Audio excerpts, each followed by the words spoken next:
always extremely welcome, and particularly Carlo and Sasha Gébler, and obviously the wonderful conversation we're about to hear and be party to. I'm just going to do a kind of a quick synopsis of the holdings that the National Library of Ireland has pertaining to Edna O'Brien's papers, which date for the most part from the period 2009 to 2021, but some go back as far as 1989. And the acquisition came in two separate lots. The collection that Edna described in the film that we have just watched covers her literary career primarily from around 2000 to 2009, with some earlier works included in those 22 boxes that were actually acquired in the year 2006. And you can now access them through our wonderful manuscripts reading room at 2 and 3 Kildare Street. Just to say, there was also another exceptional acquisition in 2021. And on that occasion, it consists of 71 boxes rather than 22. And they are being catalogued at the moment and should be fully accessible in the manuscripts reading room by the end of this year. A lot of these files consist of typescripts, proofs, handwritten drafts and research notes, as well as newspaper cuttings, correspondence and some unexpected gems, such as a sketch for a set design or even publicity shots.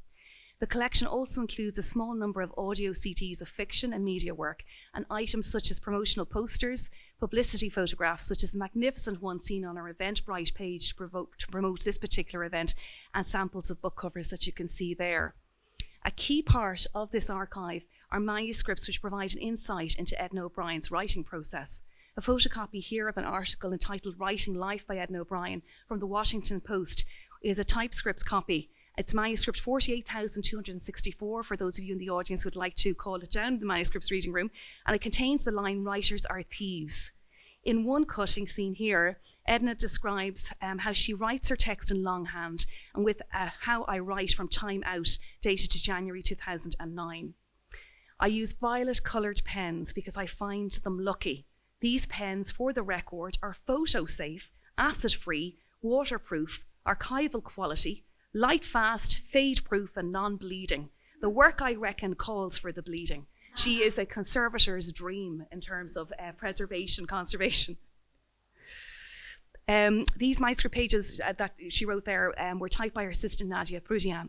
Another item from the collection, MS 48233 for the scholars in our audience, is a pocket-sized folding map-style publication of short story entitled Irish Revel. This short story first appeared in the short story collection, The Love Object of 1968, and was republished in 1998 as part of the Travelman short story series published by Travelman Publishing in London. So as you can see, the timelines of 1989 onwards do have crossovers with her earlier work. The sheer range of writing in newspapers and magazines is particularly evident in the National Library of Ireland's holdings of Edna O'Brien material. There is an issue of the New Yorker with autobiographical piece entitled Forbidden by Edna O'Brien on pages 116 to 120. In another folder, there's an envelope entitled Early Draft of Film on Yeats and Maud Gone, containing extracts of a typed screenplay by Edna O'Brien with notes and drafts. And again, for the scholars, MS 48248. A typescript of a speech entitled International Women's Day by Edna O'Brien is also contained in these archival papers, with manuscript editions for a ladies' lunch in the Berkeley Hotel in Dublin for International Women's Day, March 8th, 2006, 4 pages in length. Presented at the age of 76, and mindful that our collection is of a prolific writer continuing working past the supposed date of retirement, Edna O'Brien is an advertisement for age and intellectual agility. A decade later, she was here in the National Library of Ireland in 2016, and some in the audience may remember that particular occasion when she took part in a series on the decade of centenaries. She came to speak on the proclamation of the Irish Republic of 1916. If you go onto our website and touch on the SoundCloud in the bottom right-hand corner of our homepage and go to that particular series of events, you will get the full 1 hour and 22 minutes of that particular podcast. John Bowman was interviewing Edna O'Brien on that occasion, and all we can say is that he could barely get a word in. So such was the prolific nature of her memories of both Irish history, her childhood, and many, many beliefs. So you must listen to it if you get a chance. It is just an absolute honour to listen to it. What you find in the holdings here include a coloured drawing entitled Pagan Place, which is for a set design for Edna O'Brien's first play, and it can be found in MS 48274, or indeed Tiernan O'Brien play scripts, drafts, notes, programmes, flyers and publicity. the theatrical adaptation for Edna O'Brien of her novel The Country Girls, with live music and dance. In these folders, you can find the working titles for Country Girls, a play with songs, and this play was staged at the Magic Theatre in San Francisco from the 23rd of February to the 23rd of March 2008, directed by Chris Smith. And more about this play can be found at MS48260. Here are typed and handwritten drafts of a poem entitled Watching Obama, included in a finished draft dated the 5th of December 2008, and a draft letter by Edna O'Brien concerning delivery of said poem to President Obama. It's an MS48263. There are notes written in purple pen on various bits of stationery from the Merrion Hotel in Dublin, and included is a draft letter where she says she wished for An Taoiseach to give it to Obama on St. Patrick's Day 2009, his first St. Patrick's Day as President of the United States, along with the bowl of shamrock. But it seems he gave a Seamus Heaney poem instead. Her friendship with Seamus and Mary Heaney is contained in another folder of letters, and the copy of Miracle that Seamus Heaney sent to Edna O'Brien is part of that particular folder. The collection also contains an extensive collection of correspondence, including letters and cards from prominent literary and public figures, including John Banville, Daniel Day-Lewis, Tony and Sherry Blair, Lady Antonia Fraser, Brian Friel, Neil Jordan, Rosaline Lenihan, Haruki Murakami, John McGahern, Alice Munro and Harold Pinter. In addition, there is correspondence with O'Brien's publishers, along with letters from other friends, all of which provide unique insights into Edna O'Brien's life and influences. Other libraries that have Edna O'Brien's papers throughout her decades-long career not only include the National Library of Ireland, but also Emory University in Atlanta, which holds the papers from 1939 up to 2000. The Rose Library at Emory has many links to the National Library of Ireland, obviously through the literary holdings of Seamus Heaney in particular, and indeed Emory University's Professor Geraldine Higgins of Irish Literature curated our celebrated Seamus Heaney Listen Now Again exhibition. The other location of Edna O'Brien's papers is, of course, UCD, and again, we collaborate with UCD at the Museum of Literature Ireland on St. Stephen's Green. We know the interest in Edna O'Brien, and indeed her later work will continue to be celebrated by people not yet born. And this event comes at the same time as Blue Road, the Edna O'Brien story, or documentary by Sinéad O'Shea, which premiered at the 2024 Toronto International Film Festival and is now showing in Irish cinemas. The documentary is based on Edna's journals and includes interviews with our guests tonight, her sons, Carlo and Sasha. I will conclude by showing or leaving you with an image of the typescript drafts of a short story entitled Mother, with manuscript corrections, call number MS48234, if people are taking notes, and a snippet from a folder that includes a series of typed questions from a journalist and her typed responses. Asked, which of your writings are you most proud of? O'Brien responded, the one I will write next. The journalist would like to talk to you about women's role in society. You see this on the left-hand side. Her reply is simple: work, bear children, look great, be a good cook, merge a compassionate soul with a capable intellect. So thank you so much for being here this evening, and I hope you enjoy it. I'm sure it'll be really stimulating.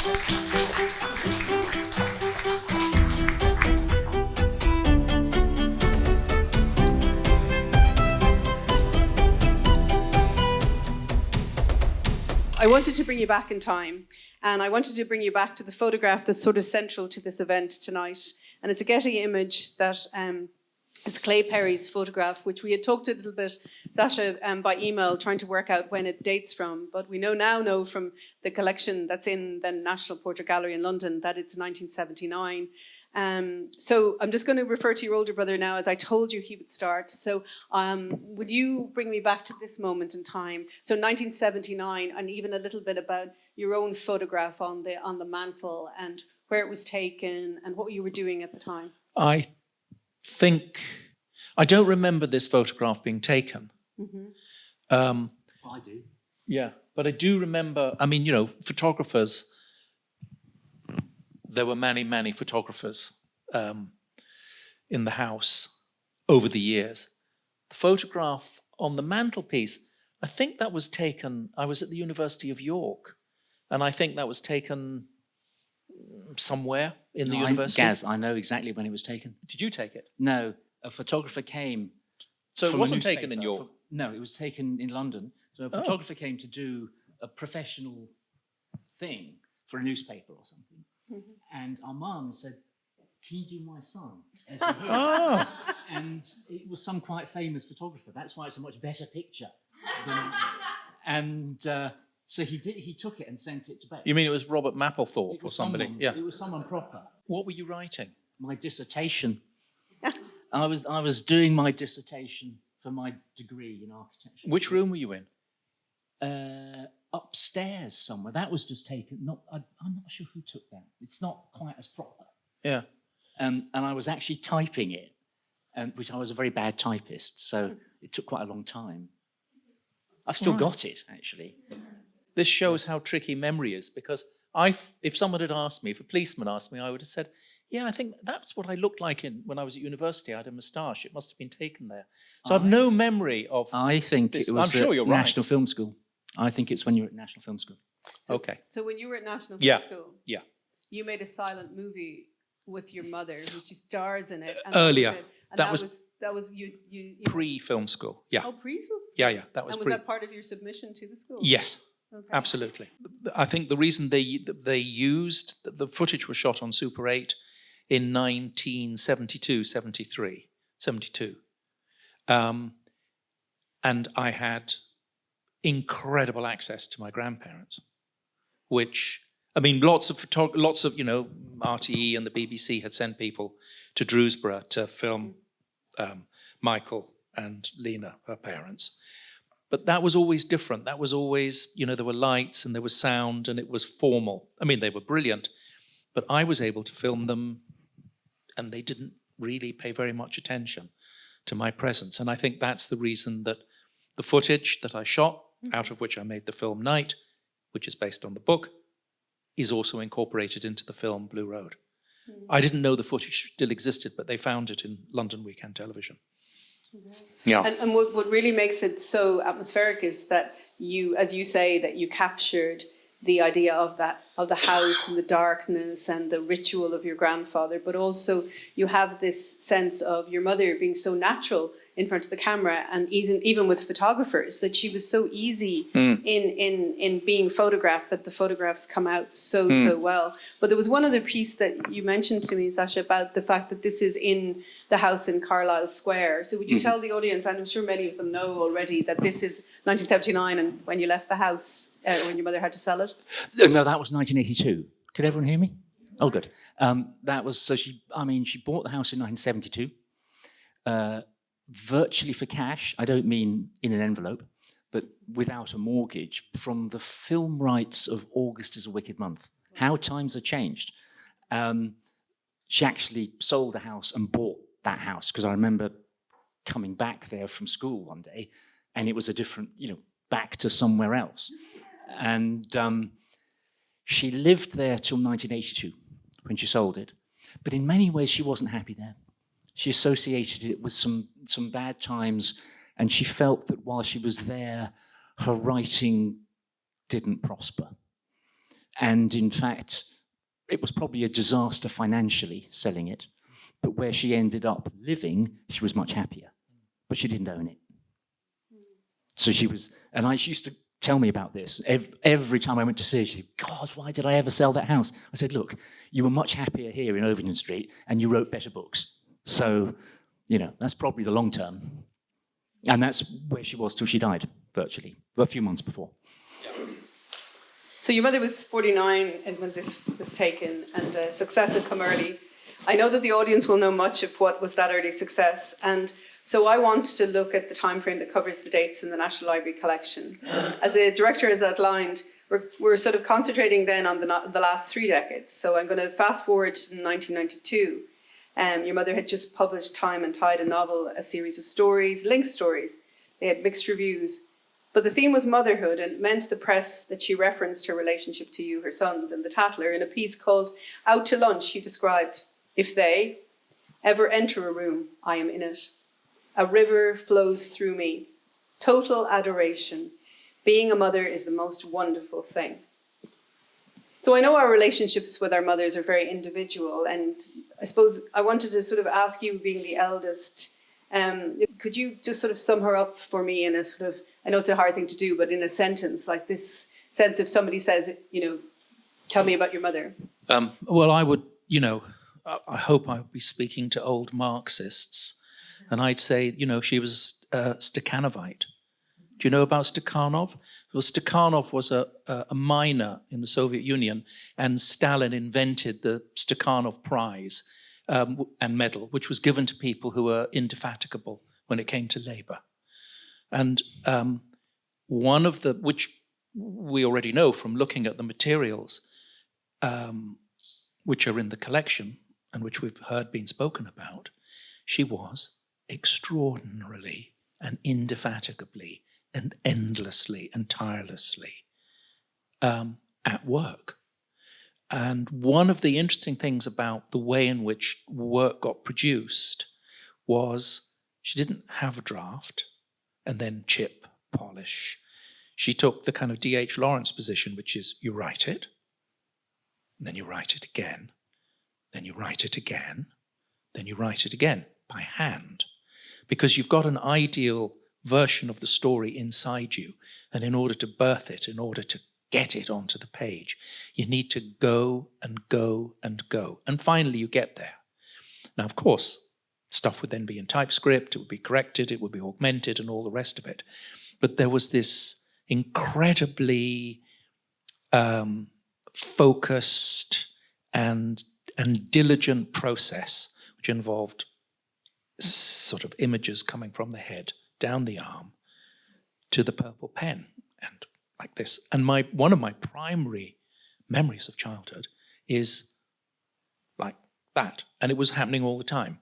In the taxi, on the phone, in the hairdressers, half an hour, sit down. It was just like constant. And, what this library now has are some of those materials. And I think that we don't really understand how people create, and the unconscious is a mystery to us.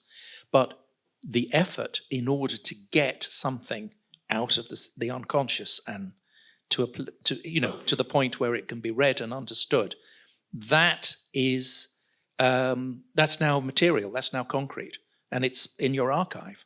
And I think that's something that is very, very impressive.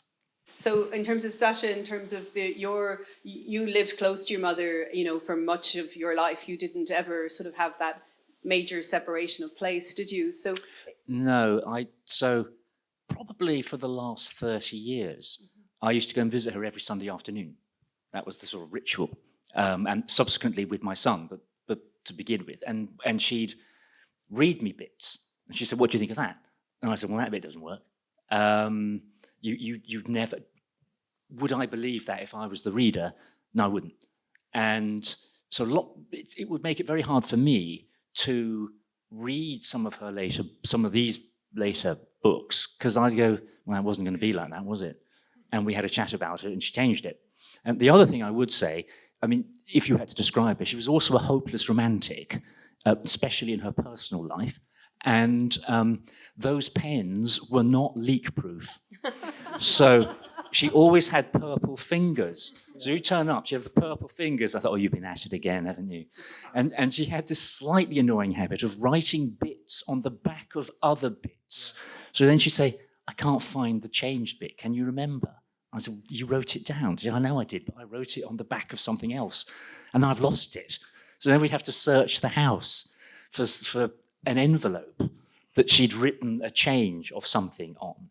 And we've actually got about 30 more boxes, you'd be pleased to hear, which is full, hard to decipher. You'd need to go through every single one. It's like a detective puzzle. Mm-hmm. And you say, oh, that bit is the follow-on of that bit, isn't it?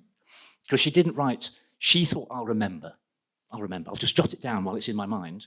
But she wouldn't write, this is the second chapter of this book, and this is the fourth version. It was just written, but she kept everything. So good luck with the 30 boxes.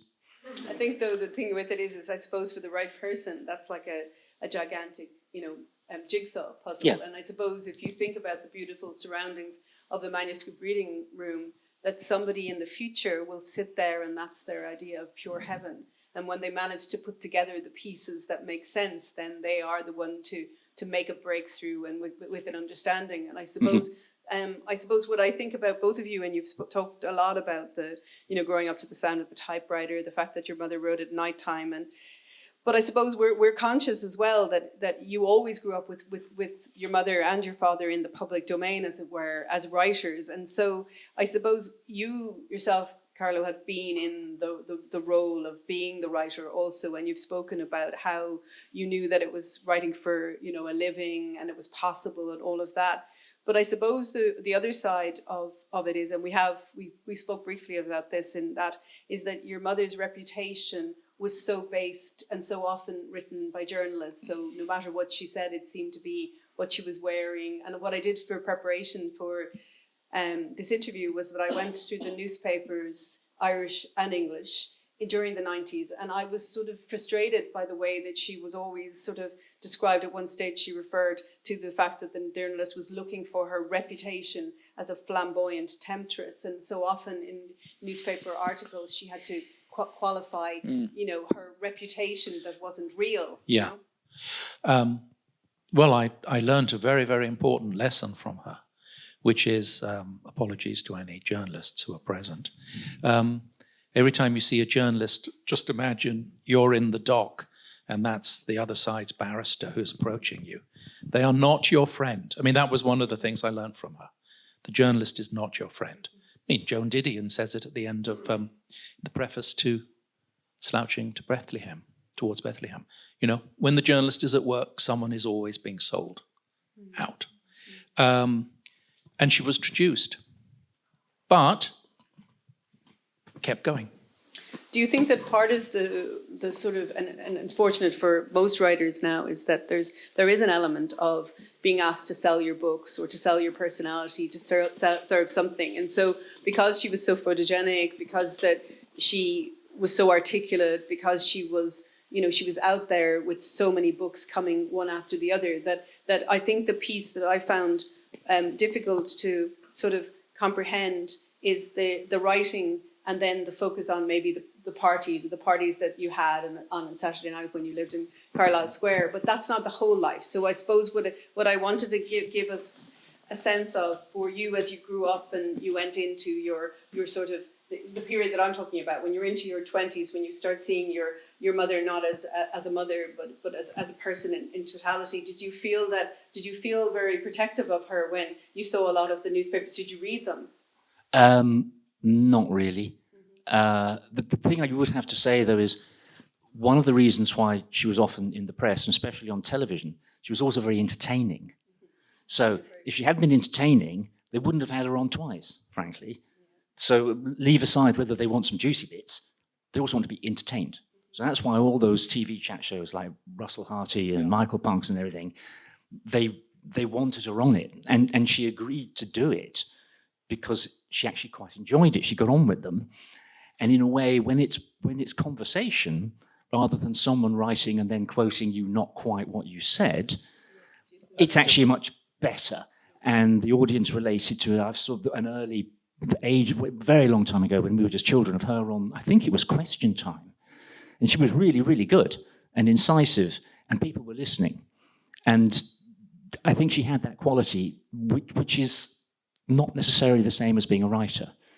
It's being comfortable and quick-witted and entertaining. So I've forgotten the other bit now. No, it was just more about the protectiveness of being her son and feeling that maybe that she was being portrayed in a particular way. But I suppose it's probably more interesting for the audience to know that she was also so skilled at that element of being witty that sometimes when the person appeared on the television, it seems very far away from the person that wrote those words or wrote those books or, wrote that. And then I know that a lot has come out now in terms of her own level of darkness. She was very open about her own level of difficulty. And I just wondered again how hard it is for you to be able to know that that's also in the public domain. Do you find that difficult to know that side of your mother's is there? Or? Not really. I think it was pretty obvious to lots of people. And in a way, it was a bit like being an actor or actress going on stage, even if she was herself very depressed, and she was often very depressed. when she went on to do those shows, it was like, pull yourself together. People are expecting a bit of entertainment here. No sobbing. Get on with it. And then she'd come home and do the sobbing. No? Okay, we have to draw a distinction between things like the Parkinson Show or Russell Harty. So that is a performance, and you receive energy as well as putting energy out. But there's something different when it comes to journalists, people who came, who gathered information which was then printed. And that was poisonous very often, and venomous, and ad hominem. And it was often motivated by a hidden agenda they'd already decided on. Yeah.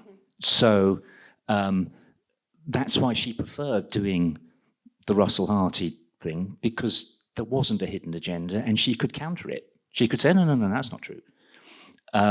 Yeah, you get your right of reply on the spot. Exactly, as opposed to once it's come out, you can shout as much as you like, but people will go, it's probably true, isn't it? And the Ian Parker piece, which was in the New Yorker, was it published before or after Girl, or just at the same? I can't remember. I mean, that was an absolute hatchet job. I mean, he just.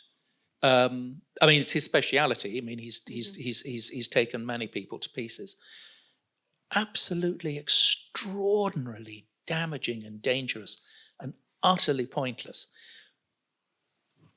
That was quite recent. But talking about journalists earlier, one of the other problems is I often felt they hadn't actually read the book, or they didn't really know the book. They had no sort of real sense of literature and how it happens. And I think your mother expressed that in some of the interviews, this idea that she even worried about the future of literature and people's love of words and language and the preciseness of it. And one of the things that I came across was that she called it the fake curtain. I really want to understand what it was like for you listening to your mother sort of talking about the research method. And in both of the books, the House of Splendid Isolation and later with Girl, what her research meant for her was putting herself into really difficult positions. Well, for sure, she believed that you had to get it firsthand. And Dominic McGlinchey wasn't the only person she went and talked to, but it was the bit that got written about. And House of Splendid Isolation is actually about many things. It's certainly not a polemic for the IRA. And it's quite ambivalent, actually. And part of the book is about most people in the South at that time didn't really want to know about the North. They just wished it would just don't impinge, go away. We don't want to know about it. And that hence it's actually, that's part of the title.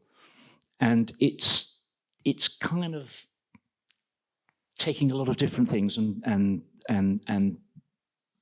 setting them against each other. And when she came to write Girl, she actually went to Nigeria and was lent an armoured car. I don't mean a military car, I mean an ordinary car, a Mercedes with armoured bits in it, to drive up, she was 80 or something, to go and talk to people up in the north, which was really quite dangerous because you're a classic kidnap target. You're going to get way more money for her than an 18-year-old. Sorry. And the Irish embassy lent her the car. And off she went. And this is slightly amusing. She was told before she went that she must bring cash because people wouldn't talk to her unless you paid them. Even aid workers and whatever, you had to give them a bit of a tip. And so it's also illegal to bring cash into Nigeria. And she was stuffing it inside her clothes as she was going through, immigration in Lagos. And then later she couldn't find it. She'd managed to lose a load of it. And when many people in America said, you've no right to write about black people. Well, why? That's what Ian Parker And proposes. then she said, well, actually, I'm writing about women, funnily enough, and I happen to be one. So she didn't feel that she was debarred because she was going to go there and find out. And a lot of people in Nigeria hated the book because it told a truth that they didn't want to face, which is that those girls were completely abandoned. All that Michelle Obama and everything, our girls, did they do anything? No. And most of those girls, when they were freed, were then disowned by their own families. So you're almost like doubly damned. And that's what she wanted to get across. I suppose we, had talked a little bit in the early stages just in relation to the later work and the writing of those books. So I suppose you knew your mother was taking on this topic and the idea that it's sort of coming full circle. It's, a later stage. She's using her experience from her own trauma and her own experience. But as you say, she was truth-seeking. So when you were aware that she was going to take on the story of this, and there's a great story, of course, that she saw 3 lines in a doctor's office, and then the spark for the story began. Do you remember anything about that initial talking about going into that particular topic? You mean for Girl or for Little Red Chairs? Whichever. Or the Red Chairs are interesting as well. One of the things about her was appetite and a desire to know what was going on in the world, and consumed journalism and media, news, was always across what was going on, had incredibly strong opinions, rather Victor Meldrew-like would often talk back to the television. And, so although she might have a reputation as being a lyrical writer or a Colette-like, writer whose work springs from their roots in childhood, or a landscape writer, she was also a citizen of the world and a political writer. And so from House of Splendid Isolation, 1994, I think, forward, that aspect of her interest came more and more to the foreground. I mean, I haven't really answered your question, but all I can say to you is the fact that that's what she did was completely not surprising. Because if you met her personally, she'd be asking you things and saying, "What do you think?" And she was highly politically conscious. And she moved with the times. I mean, she didn't sort of stay back in the past. So she was reading and absorbing news. You're saying, and that in terms of the need to address contemporary stories, do you think that was part of it? It was also deliberate. It was part of a progression, because we used to talk about this. But she said, look, I've done all that country girls and girls in their married bliss and that stuff. I've got to write something different. And I would say, yeah, you have. Because all those early books are, this is a really glib, but to a large extent, they're in the same territory. Right? They're not about the same thing, but they are in the same territory. You love object and being either unhappily married or whatever, oppressed by your parents. She wanted to move on from that. And there was a period where she was trying to do like Night and things, and she was very affected when books weren't well received. I mean, it's easy to say, one should just say, who cares? But actually, you do care. And she got to the point in sort of, I suppose, late 80s, where she was going, I need to do something up. I need to go up a bit. And that was a conscious decision. She could have just kept writing about the same stuff, actually. She wanted to move on to a bigger canvas, but about the same sorts of emotions and relationships between people, maybe more extreme, because you're now writing about not just family life, but really terrible things that people are doing to each other. But it was definitely meant. She thought, I need to do this.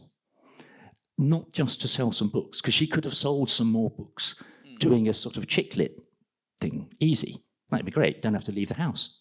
Just do it. But she didn't want to do that. I think she was always very ambitious in an artistic sense, not sadly in a financial sense, and quite driven. And that's why she went, you know, very few people would go off to write about former Yugoslavia, kidnapping in Nigeria, murders, terrible murders in Ireland, stuff that was going on in the north, and actually go there and find out what really happened. Mm.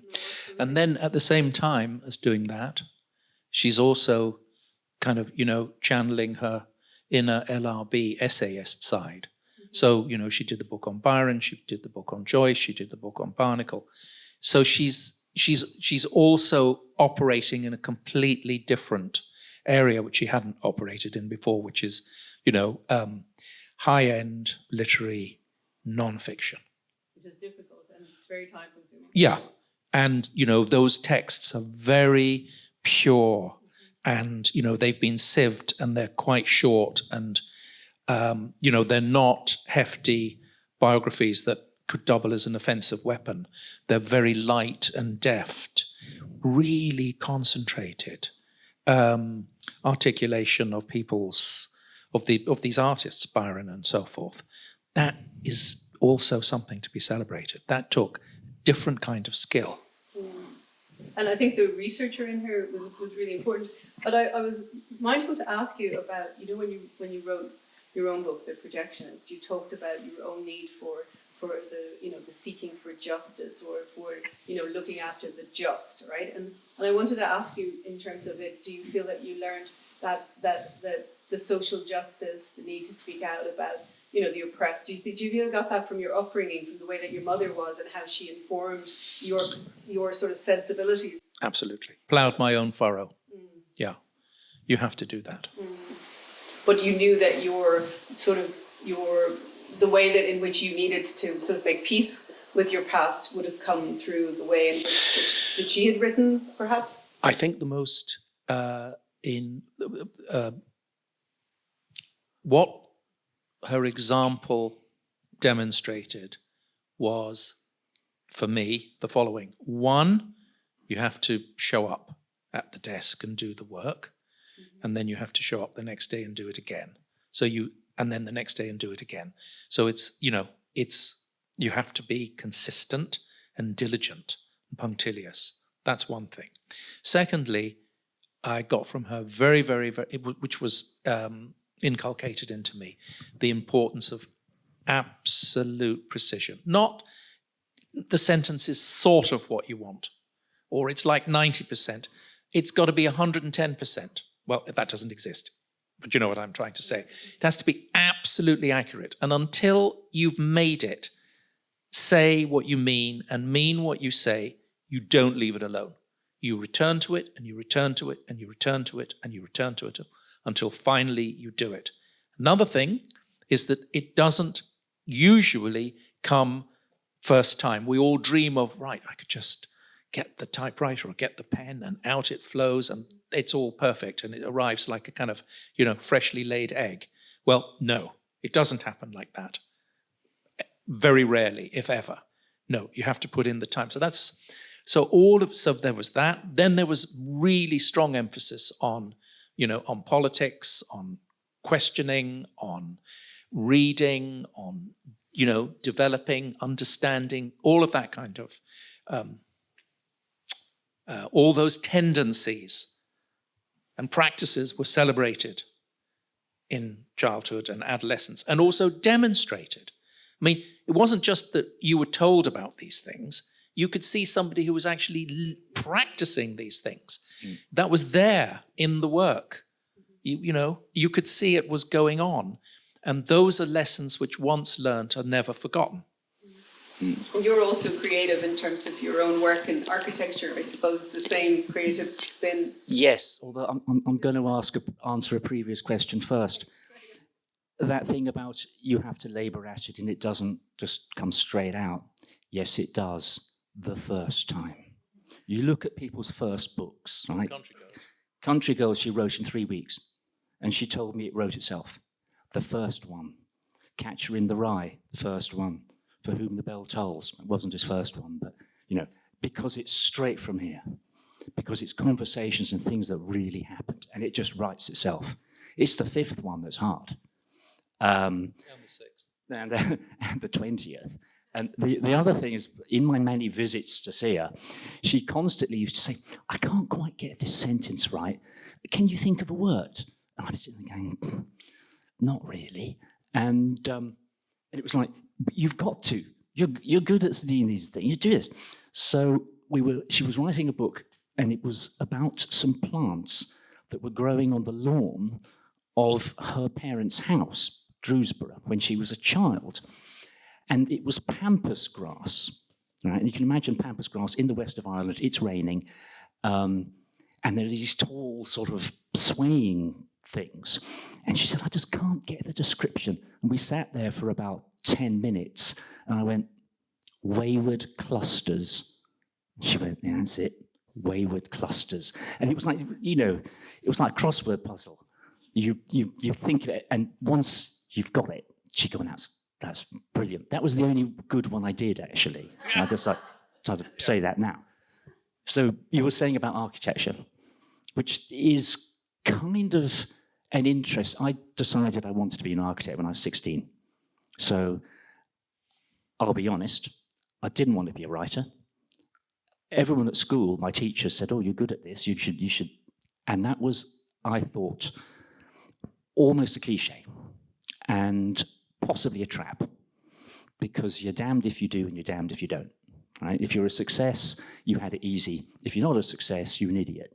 Carlo, when you was reading the memoir of My Father and Me that you published in 2000, you wrote, life is ever formed but understood backwards, and elsewhere you wrote, you can't change the past, but with understanding you can sometimes draw the poison out of it. And I sort of wanted you to talk about I suppose if as we draw to a close now tonight, to sort of think about it as your mother's legacy here, and maybe just sort of sum up what you thought of when you heard the idea of the legacy in the library as a concept. And you were very open and warm to me from the very moment that I said it, and you didn't hesitate to accept the invitation, and I was very grateful for that. You know, that you were so open to us having this event. So thank you. Would you just think about the legacy moment in the context of that quotation from you? Well, you know, one of the things that happens, you know, as I've got older, I've begun to understand things that I didn't understand when I was younger, and I've also begun to read people of whom I might have been aware when I was younger, but I hadn't read. So I now find myself teaching Walter Benjamin and reading Walter Benjamin.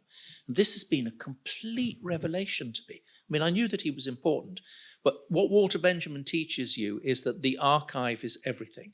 It is it's a living ecosystem. And Walter Benjamin, I mean, he committed suicide in 1940, but he went to enormous trouble to make certain that his archive in Germany and in France was preserved, and then after the war it could be got together. And you can now look, you can touch the papery ephemera that Walter Benjamin has left behind. And it's incredible, as well as inspiring and interesting and revealing and educational. So, you know, one of the reasons I agreed to do this is because that's what you're in the business of. And I now understand how important it was. But I just want to go back to some of the attacks on her, particularly over in the forest. Mm-hmm. My goodness me. They were venomous. You have to take the rough with the smooth, and that would be her attitude. But nobody enjoys these experiences. And sticks and stones may break my bones, but words can never hurt me. That is complete bollocks. And I think what it is that when you take the contemporary out of the papers and you look at it in an archive, it's this idea that I was thinking about me sitting here asking you these questions and thinking about a historian, you'd wait 30 years. So I was thinking about the scholar of 2055 to address the idea of legacy in the library, and they'll have a very different conversation because they will look at the archive and they will look at those newspapers and they'll look and be critical of those critics of her as well. And also, obviously, as a historian, we look at newspapers as a secondary source. So Sasha, going back to you again and just saying, you lived with your mother in public life, as I said earlier, but she always she said that she wasn't what she was in the press, and she was described, she said, often as a flibbity gibbet. And in one interview, she said, "That's not really what I am. I'm something else." What do you think your mother meant by that? I think she was quite a fierce individual in some ways.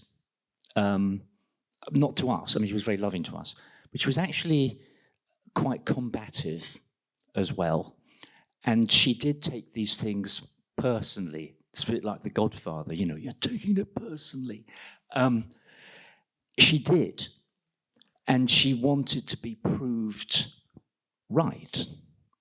And not then make a big song and dance about it, but that she was doing the right thing. And the work would stand. Yeah.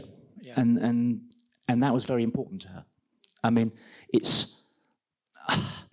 I have to say, every year that would come round, there was always a bit of trepidation before the announcement of the Nobel Prize.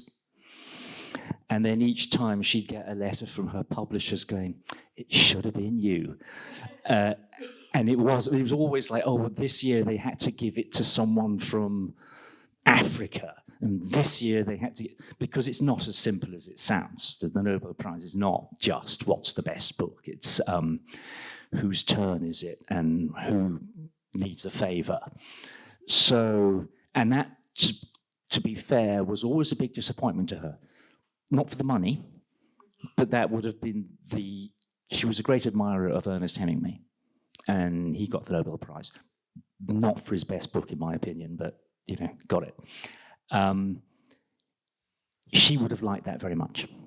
Maybe they'll give it to her posthumously. It's like, a lifetime Oscar, wait till you're dead, and then you'll get it. But the other thing is that she, from House of Splendid Isolation onwards, so as my brother was saying, is writing politically. Her face is turned towards the world, writing in a different register, still dealing with similar themes, conflict, family dysfunction, and so forth, but the canvas is bigger. So that's one track that she's following. But all the non-fiction work that she did, which gets less recognition because it's not fiction, is also part of the same program, because that's a way of saying to the naysayers, I can actually produce 25, 30,000 word, properly researched, watertight, scholarly, concrete, you won't find anything wrong with it, text that is also popular and readable. So it's academically sound, but it doesn't have any of the academic apparatus. It comes without an index and it comes without footnotes and all the rest of it. But it's completely waterproof, so to speak. And that was a message to other kinds of naysayers. I can also do this. I can write a novel, but I can also do this. And I think she was incredibly mindful. She knew how to create her career. She knew what she needed to do in order to address the people who were disobliging and not well disposed towards her. I think it was also, it interested her. Oh yeah. As well. You can't do something well if it doesn't interest you. That's obvious. And she used to curse starting out on these things. So she was writing this book about T.S. Eliot when she died. And she'd been writing it for about, 4 years. And every time I go and see her, she'd go, why did I ever start on this? I said, I don't know, you chose to. You'd be earning more money in McDonald's. You and Mr. Trump, get down there. But if you count the number of hours relative to the potential advance, but it did interest her. But she was determined to get it, as Gaz said, right. So I've got to read. She read so much stuff to do the Eliot thing, and it was never finished. We might try and get it finished. Large chunks are in those boxes in the lockup that we've got, which will need a sort of Bletchley Park code breaker to kind of figure out which bit on which bit of paper relates to which chapter. But it wasn't just, this is good for my career. It actually interested her. I know that I can't remember the chair of the David Cohen Prize, but he certainly is on record. He'd read all the work, and I don't know what he decided, and then he read, I think the implication of his statement was he read Girl and then he changed his mind, and he thought that then warranted the awarding of the Cohen Prize to her. I think the prizes that came, or the acclamation or the endorsement that came from Ireland, because of her complicated relationship with Ireland, had particular resonance. I think that she felt that Ireland had not been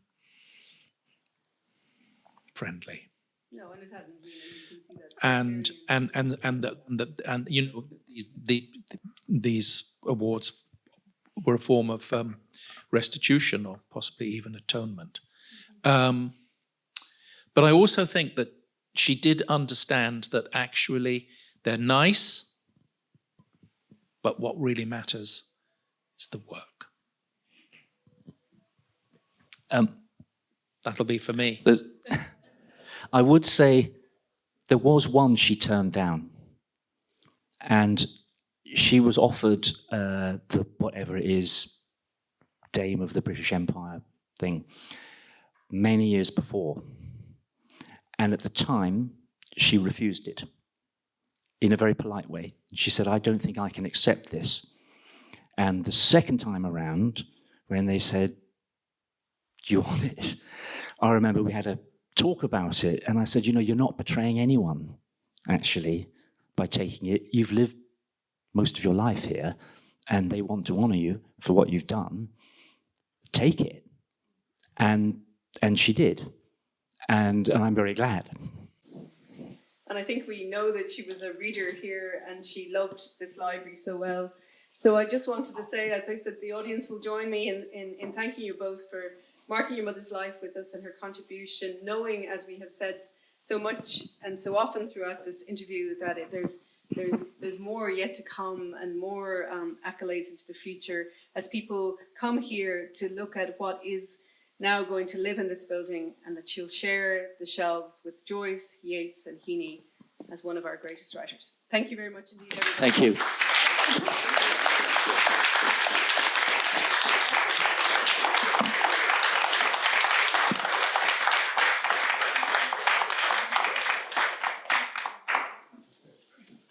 We hadn't intended to do any question and answers, but we have about 5 minutes if anybody has a question. Yep, go ahead. Briefly, two quick questions. On one of the shelves behind her in the initial shots, we saw a photograph of Kafka. There's not a name that comes to mind when you're reading Edna O'Brien. And also reading her autobiography, I was delighted to hear her account of Paul McCartney singing One of You to Sleep with his guitar. Do you have a memory of that? Yeah, that's true. You were asleep. Yeah, I woke up. I'll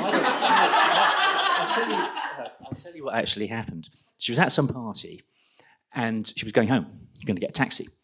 And Paul McCartney was there with a driver, and he said, do you want a lift? This was not any kind of amorous sort of thing. He says, do you want a lift? She went, oh, yeah, all right, thank you. And we lived in Putney, and they brought her back, and she said, oh, do you want to come in and have a cup of coffee or something? And he went, oh, okay.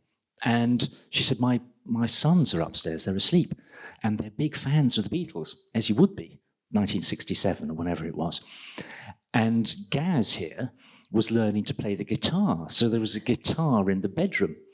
And I woke up and there's Paul McCartney sitting on the end of the bed, playing the guitar. And I instantly realised who he was.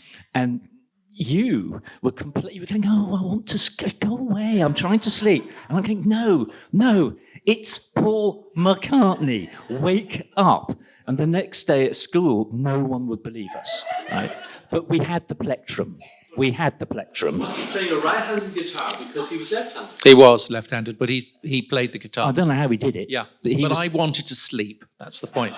And you didn't realise who he was for the first few seconds. I didn't, but I was asleep. It was like, who is this person in our room? He can come back. Playing the guitar badly with the wrong hand. But the Kafka, she loved Kafka. Yeah, absolutely. But surely he didn't influence her. I think it's Dorothy Parker, Little Stream, Big River, we all feed into the sea of literature. I mean, she understood how important it was. She may not have been writing kind of, the literature of disquiet may not have been what she practiced, but she understood exactly what he was doing and admired the way in which he put the words together to achieve what he was trying to do. I think in the beginning, the two writers who influenced her most was actually Ernest Hemingway and James Joyce, which is an odd combination. But we have locked up somewhere, I know where it is, a introduction to James Joyce that she bought by T.S. Eliot in a bookshop secondhand in Dublin in 1951, I think, or two. And written in it is, this is the book that made me want to write, in her own hand. And clearly she bought that, and it was a very slim book. And I think Hemingway's books, which she read around the same time, as I said, it's an odd combination you wouldn't normally expect. I think she was very appreciative of other kinds of writing, and then there was writing that, in a way, she wanted to emulate. And so that Hemingway, very clipped, very dialogue-driven prose, and reiterating the same thing so you get the point. And then on the other hand, James Joyce was completely the opposite. But you can see strands of that cropping up. Going, it goes in and then it comes out. Yeah. And then I think the other tributary would be Chekhov. Oh, yeah, definitely. It's his fault. Yes, and all the kind of, writers behind Chekhov, those 19th century writers who were brilliant when it came to character and narrative. Maupassant, all the Russians, all of that whole tradition was also incredibly enriching and provoking to her. And one last thing, I think also as a child, she was exposed very much to the sort of narrative, storytelling, singing. She loved a song. Like every time we'd have a dinner or something, she'd go, "Is someone going to sing? Can anyone sing? You've got to sing." And it was like some poor person would be like, "Come on then, up you go, sing a song." And my grandfather was a farmer, or our grandfather, and quite a difficult man, actually. You know that. But he was a great storyteller, and he had a great voice. Fantastic tenor. And he'd sing Danny. I think you filmed him singing Danny Boy, didn't you? Yeah. But when he was telling a story, it was like you paid attention. You were not allowed to deviate. You were the audience. And I remember him telling us about, they went to a dance. This was in after the First World War, but during the sort of, after the rebellion, probably Civil War thing. And the lake had frozen. And they towed the boat by hand over the lake. And when the dance finished, the lake had melted. Yeah. And they rowed the boat back to Mount Shannon. Loch Derg. And, I remember him telling us these stories, and you didn't interrupt. You had to listen. And I think that went in. That sort of oral story thing as well as the great literature. And as I was saying, it's Chekhov's fault that having been called Marcus, I ended up as Sasha to her because they didn't expect a boy. I was a bit of a surprise, and she was then reading a book by Chekhov in which there was a little boy called Sasha. Yeah, the story is The Darling. Yeah. So she started calling me, which is not my proper name, but it's how many people know me because it's what she called me. So the personal touch. And was it true you called her Becky? Yes. There's a reason for that. But if you've got 5 minutes. Okay, so we were at boarding school at Bedehouse, and in my dormitory, there was an amazing boy called something Cox. And he was the only boy who didn't have to go to lessons because he was so far ahead of the teachers. He was mathematics and astronomy. He was corresponding with Patrick Moore when he was 13. So he didn't bother going to lessons. So he'd sit in the dormitory. He was very pale, and he'd nip down to break and get donuts and hot chocolate and bring it back up. So he was living on donuts and hot chocolate and doing his calculations and stuff. And once he ventured out and he spied a girl called Rebecca. Now, Rebecca was rather comely and shapely and very, very popular. And Cox, Jonathan Cox, that was his name, fell passionately in love with her, aged 15, because, of course, he hadn't seen any other girls, even though it was a mixed school. And he was constantly dreaming about, how do I talk to Rebecca? And I said, well, you better go down and see her, because you're not going to get anywhere by looking down from above. So it was a Saturday afternoon, and we went to the 5th something common room. Sorry if this is sounding a bit Hogwarts, but and there was Rebecca romping on a sofa with some boy. Yeah? And Cox is standing there appalled that, the love of his life is getting off with someone else, and also he doesn't quite know what to say. Rebecca's grandfather was the last surviving lost boy. So J.M. Barrie, Peter Pan, was written for and about, I think, 4 brothers. Most of them got killed in the First World War, except the youngest. That was Rebecca's grandfather. So we're stood there, not quite knowing what to say. And at that point, this very old man walks in, and he had a stick, and he went, "Becky! Becky!" And he was banging the stick on the floor. And he said, "I'm an old man, and I will not be kept waiting." And she went, oh, grandfather. He'd come to take her out for lunch. Right? And this had a huge effect on Cox. So at the end of term, you had to clean the dormitory. You weren't allowed to leave till it's pristine. And I said, "Come on, Jonathan, you've got to help me with the lino buffing machine." And he looked up and he went, "I'm an old man and I will not be kept waiting." And we thought this was quite funny. So when we got home, I was telling our mum this story, and she loved it so much that she used to make us say it again and again and again. And eventually one day I said, "I'm an old man here, and I am not telling you this story again." And after that, she was Becky. And that's what we called her for, 50 years? I didn't expect that story.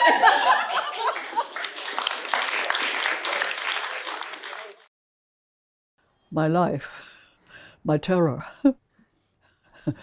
my anxiety, my foolishness, my loves, my non-loves, my debts, and the whole caboodle. Everything is in my archive. When I'm writing, I make perhaps too many, but I can't help it. It's out of anxiety and wanting the thing to be good. I make a lot of notes. And I make those in small and sometimes zany notes in various notebooks. So in the archive, there are baskets of semi-legible handwriting. There's some dismal semi-diary entries of my despair, which isn't infrequent. And then there are maybe 10, 15 versions of the same chapter, because I rewrite so much.